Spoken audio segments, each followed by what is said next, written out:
নমস্কাৰ 24 লাইভ চাই থকাৰ বাবে ধন্যবাদ ষ্টুডিঅ'ত মই উৎপলাৰ লৈ আহিছো এই মুহূৰ্তৰ এটা গুৰুত্বপূৰ্ণ খবৰ নিযুত মইনা আঁচনিক লৈ ৰাজ্যৰ মুখ্যমন্ত্ৰী গৰাকীৰ গুৰুত্বপূৰ্ণ ঘোষণা শীঘ্ৰেই প্ৰেৰণ কৰা হ'ব নিযুত মইনা আঁচনিৰ বাবে পত্ৰসমূহ 16 আগষ্টৰ ভিতৰত অসমৰ মহাবিদ্যালয় উচ্চতৰ মাধ্যমিক বিদ্যালয়সমূহত উপলব্ধ হ'ব নিযুত মইনা আঁচনিৰ পত্ৰসমূহ অৰ্থাৎ ফৰ্মসমূহ উপলব্ধ হ'ব আৰু এই বছৰ যিসকল ছোৱালীয়ে নাম ভৰ্তি কৰিব সেই সকল ছোৱালীয়ে পাব নিযুত মইনা আঁচনিৰ ধন আমি জনাম এই মুহূৰ্তত সবিশেষ খবৰ আমি জনাইছো এই মুহূৰ্তত এটা গুৰুত্বপূৰ্ণ খবৰ নিযুত মইনা আঁচনিক লৈ ৰাজ্যৰ মুখ্যমন্ত্ৰীৰ ডাঙৰ ঘোষণা ৰাজ্যৰ মুখ্যমন্ত্ৰী হিমন্ত বিশ্ব শৰ্মাই ডাঙৰ ঘোষণা কৰিছে নিযুত মইনা আঁচনিক লৈ 16 আগষ্টৰ পৰা বিতৰণ কৰা হ'ব নিযুত মইনা আঁচনিৰ পত্ৰসমূহ 16 আগষ্টত বিতৰণ কৰা হ'ব উচ্চতৰ মাধ্যমিক বিদ্যালয় মহাবিদ্যালয় আৰু বিশ্ববিদ্যালয়সমূহত উপলব্ধ হ'ব পত্ৰসমূহ 10 বা 12 ছেপ্টেম্বৰৰ পূৰ্বে পত্ৰ জমা দিব লাগিব ছাত্ৰীসকলে 10 বা 12 ছেপ্টেম্বৰৰ আগত জমা দিব লাগিব ফৰ্মসমূহ 1 অক্টোবৰত ছাত্ৰীৰ একাউণ্টত ধন জমা দিয়াৰ লক্ষ্য ৰাজ্য চৰকাৰৰ লক্ষ্য হৈছে 1 অক্টোবৰৰ সময়ত ধন দিয়াৰ বিবাহিত ছোৱালীয়ে লাভ নকৰে নিযুত মইনা আঁচনিৰ ধন যিসকল ছোৱালীয়ে বিয়া হৈছে অথচ পঢ়ি আছে সেই সকল ছোৱালীয়ে লাভ নকৰে নিযুত মইনা আঁচনিৰ ধন কেৱল মাত্ৰ যিসকল বিয়া নোহোৱা ছোৱালী যিসকল বিবাহিত নোহোৱা ছোৱালী সেই ছোৱালীসকলে লাভ কৰিব নিযুত মইনা আঁচনিৰ ধন নিযুত মইনা আঁচনিক লৈ ৰাজ্যৰ মুখ্যমন্ত্ৰী গৰাকীয়ে কেইবাটাও গুৰুত্বপূৰ্ণ ঘোষণা কৰিছে আৰু ইতিমধ্যে তেওঁ কৈছে যে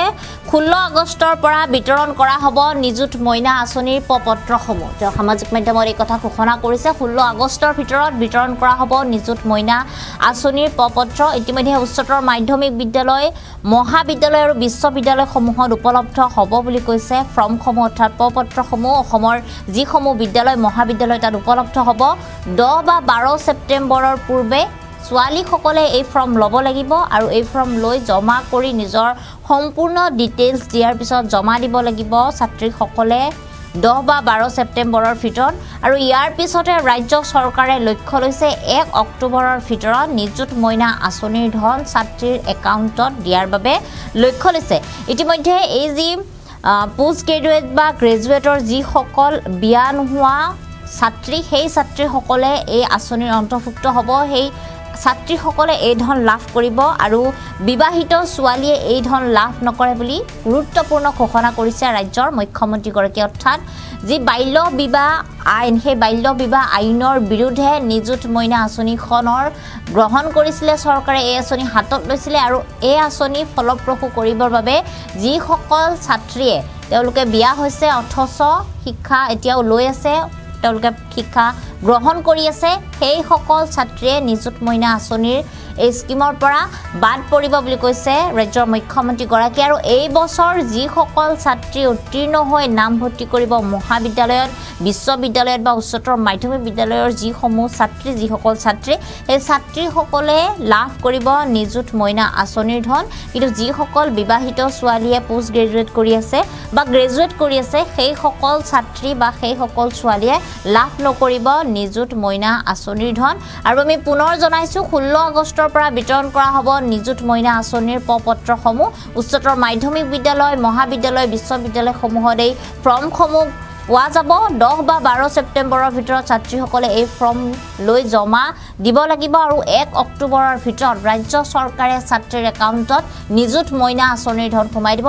ৰাজ্যৰ ছাত্ৰীসকলৰ বাবে এটা ভাল খবৰ কিয়নো অতি শীঘ্ৰেই লাভ কৰিব এতিয়া নিযুত মইনা আঁচনিৰ ধন আৰু এই মুহূৰ্তত আমাৰ হাতত মুখ্যমন্ত্ৰীগৰাকীৰ সেই মন্তব্য আছে সেই মন্তব্য আমি আপোনালোকক শুনাইছোঁ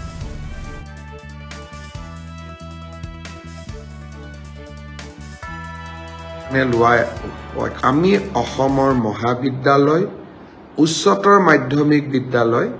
আৰু বিশ্ববিদ্যালয়সমূহত নিযুত মইনাৰ পত্ৰ বিতৰণৰ কাম আৰম্ভ কৰিম সকলো কলেজত এইবাৰ নামভৰ্তি কৰা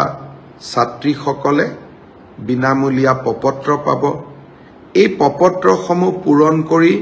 তেওঁলোকে আমাক 10 বা 12 ছেপ্টেম্বৰৰ ভিতৰত পত্ৰসমূহ উভতাই দিব মোৰ মনত ইচ্ছা আছে যে নিযুত মইনা আঁচনিখনৰ প্ৰথম ধন আমি যাতে 1 অক্টোবৰত ৰাইজৰ ছোৱালীসকলৰ আমাৰ কন্যা সন্তানসকলৰ একাউণ্টলৈ আমি পঠাব পাৰোঁ।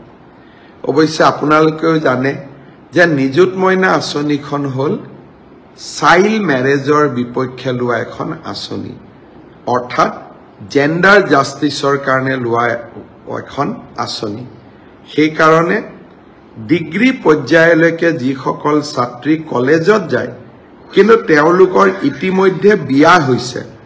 তেওঁলোকে আঁচনিখনৰ সুযোগ নাপাব। অৰ্থাৎ পোষ্ট গ্ৰেজুৱেটত বিয়া হোৱা ছোৱালীয়েও এই আঁচনিখনৰ সুবিধা পাব, কিন্তু হায়াৰ ছেকেণ্ডেৰী আৰু ডিগ্ৰীত বিয়া নোহোৱা ছোৱালীৰ বাবেহে এই আঁচনিখন মুকলি হৈ থাকিব। মোক কেতিয়াবা ল'ৰাসকলে সোধে যে মামা আমাৰ কাৰণে একো আঁচনি নাই নেকি? চাইল্ড মেৰেজৰ বিপক্ষে লোৱা আঁচনি এখনত মই ছোৱালীসকলকে অন্তৰ্ভুক্ত কৰিব লাগিব, ল'ৰাক অন্তৰ্ভুক্ত কৰিব নোৱাৰো। কিন্তু ল'ৰাসকলৰ কাৰণেও মই কি কৰিব পাৰোঁ মই চিন্তা কৰি আছোঁ।